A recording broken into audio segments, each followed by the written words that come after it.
down to. Wrapping the drum shell. Here's my bass drum shell. I've expanded the air hole a little to fit the threaded air vent. It's easier in the long run, in my opinion. And I cleaned up the lug screw holes that Ludwig leaves a little rough to get a smoother surface. I still haven't taken the time to make the outside ply of the drum pristine because we don't need to, right? We're going to cover it.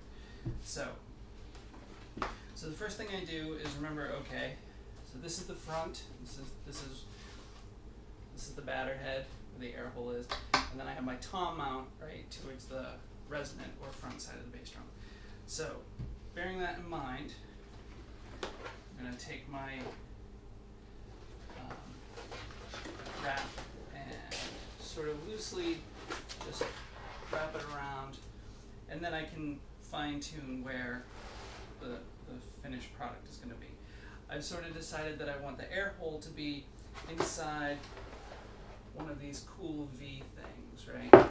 So it's the most important for me on the two bass drums because I've already done this with one of the bass drums. So sort of find that air hole, and then I sort of can put my finger through to see where it's going to line up and see where that seam is going to be.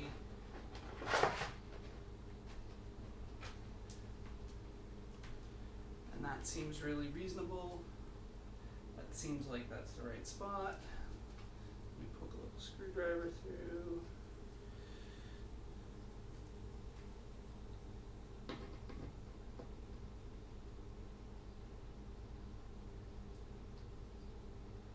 Maybe a teeny bit.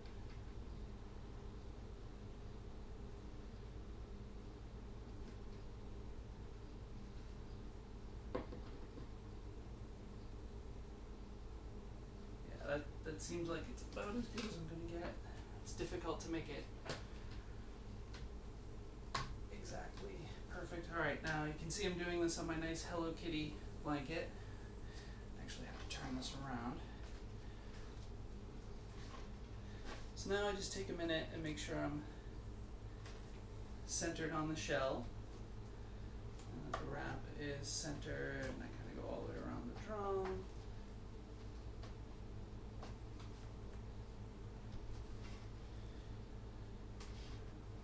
The wrap is sized such that it'll have a little bit of play on each side, which, you know, is room that will be covered by the collar of your drum heads. So it's not like that's not a flaw in the covering. That's actually sort of it's kind of a feature because it lets the head sit really cleanly on that edge.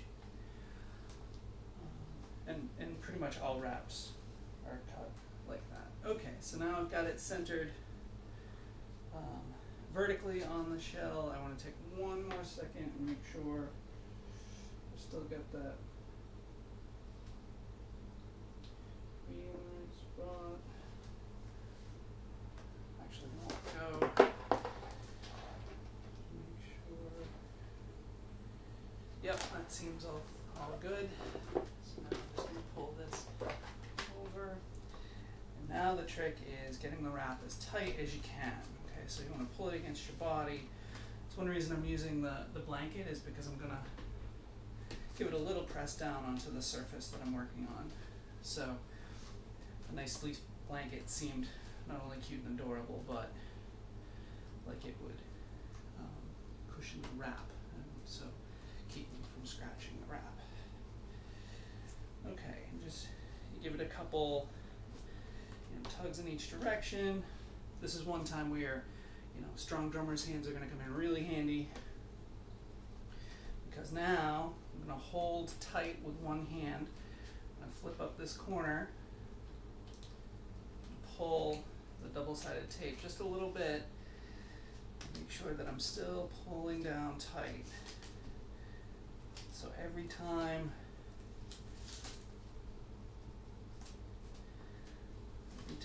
I pull a little, I'm trying to keep it as tight as possible.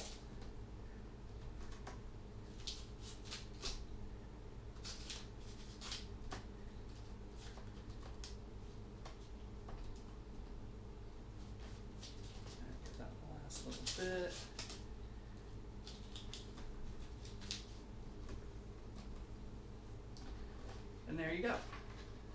So now the wrap is on the drum. Now I'm going to do one last little double check of my positioning. A little screwdriver here, just to make sure, and it looks like it's about as good as I could get it. Because right, once I go through one of the holes, then that's where it's going to be, right? Okay, so finishing the drum from here, there's basically 3 steps for each thing that you're going to attach to the shell. Okay, give each lug a little cleaning with some nice super fine steel wool. Thank you, Andy at Senzos, for cluing me in of pretty much the easiest way to clean chrome. I'm going to take a really small screwdriver. I'm going to find one that's maybe near the seam but not on the seam. So I'm going to pick this one. It doesn't really matter. We're going to do one. Go through from the inside out. Okay. In the directions on the website, Sic Skinz says that the next thing you can do is just push a screwdriver through the hole from the outside and then attach the lug. I found that in fact didn't give me enough clearance on the holes with the Ludwig lugs, so I'm using a hobby knife just to clean out the holes, which is a little tedious, but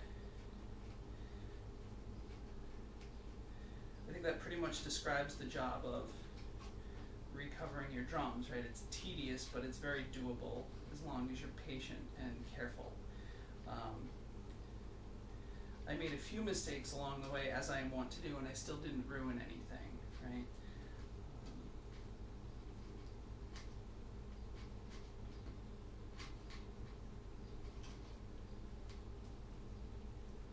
Okay. Nice thing is they don't have to be 100% perfect because they're going to be covered by your lugs. So then, just put the lug on. So even still, I think I have to clean that top hole out a little bit more.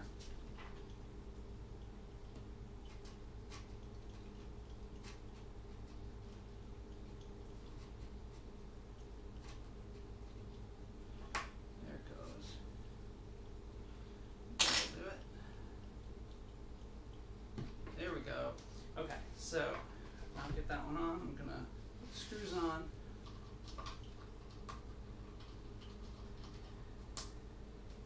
Remember to find that fine balance, right? You don't want to screw them in so hard that you break the screw head off, but you also want to make it secure so it doesn't loosen and rattle, right? It's that fine line.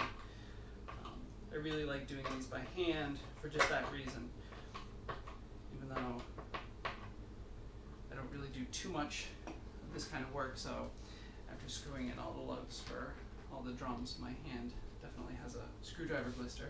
Okay, so now I did that one, I'm gonna find one that's kind of on the opposite side of the drum. Here's the one we just did. Here's the one I'm gonna do next, and this is gonna help the wrap stay really secure as I put the rest of them on. So same process. Poke through the pilot hole, clean out the holes with a hobby knife.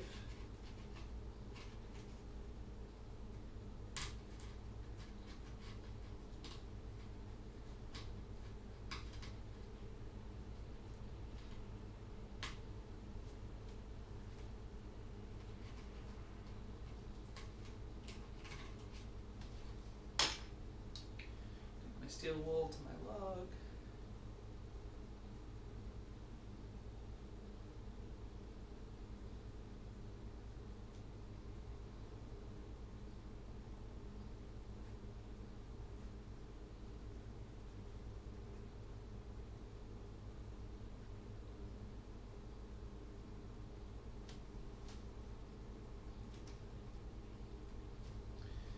There we go, there's the second one. Let's screw that on.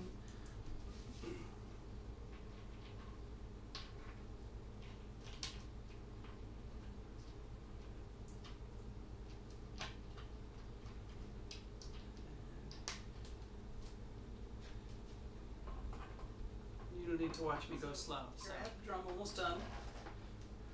Batter head is on. Here's the shoe miking system that I was mentioning. It's bungee cords basically, and it's incredibly adjustable. You can put these little straps on any of the screws, turn this horseshoe shaped mount in any direction. The mic slides backward and forward and can spin in place. It's like $70, I think, $60 or $70. This is the plastic version. There's an aluminum one too. I don't know if you can see it in the video. There's a little twist in the shoe. The metal one wouldn't twist like that. It doesn't seem like a huge problem to me, but it might be disconcerting for some people. Okay, so let's put the last head on, and then we're done.